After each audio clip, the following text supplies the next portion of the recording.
তোমরা আমাকে অনেকেই জিজ্ঞাসা করছো যে স্যার বিদ্যাসাগর সায়েন্স অলিম্পিয়াড 2024 কবে থেকে পরীক্ষা স্টার্ট হবে, তার জন্য প্রস্তুতি কিভাবে নেব সেই সম্পর্কে একটা ভিডিও বানান। একদম ভিডিওটা তোমাদের জন্য তৈরি করে দিলাম। দেখো, যারা তোমরা NMMSC পাস করেছো বা পাস করবে তাদের জন্য তো অবশ্যই ভিডিওটা কাজে লাগবে, এবং যারা তোমরা বিদ্যাসাগর সায়েন্স অলিম্পিয়াড পরীক্ষায় বসবে তাদের জন্য ভিডিওটা কাজে লাগবে। পরীক্ষা কবে না, দেখো আগের বছর লেয়ার 1 এক্সামিনেশান হয়েছিল বিদ্যাসাগর সায়েন্স অলিম্পিয়াড 2023 ক্লাস 9-এর জন্য।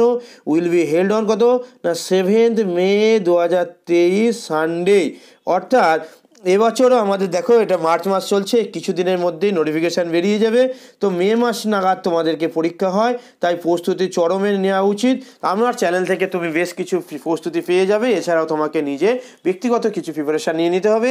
আমি তোমাদেরকে লেয়ার 1, লেয়ার 2 এবং লেয়ার 3-র কিছু ভিডিও দিয়ে দেবো, ঠিক আছে। কোশ্চেন পেপার, প্রিভিয়াস কোশ্চেন পেপারগুলো আমি তোমাদেরকে দিয়ে দেবো। যাই হোক, তোমরা দেখতেই পাচ্ছ সানডে পরীক্ষা হয়, যাতে ছুটির দিন তোমাদের কোনো অসুবিধা না হয়। ক ঘন্টার পরীক্ষা হয় না, ডিউরিং 12টা থেকে 3টে PM, অর্থাৎ দুপুর 12টা থেকে 3টে পর্যন্ত পরীক্ষা হয়। তার মানে বুঝতেই পারছো 3 ঘন্টার পরীক্ষা হয়। কত নম্বরের পরীক্ষা হয় না, ফুল মার্কস লেয়ার 1টা হচ্ছে 100 মার্কসের হয়। কত মার্কসের হয়?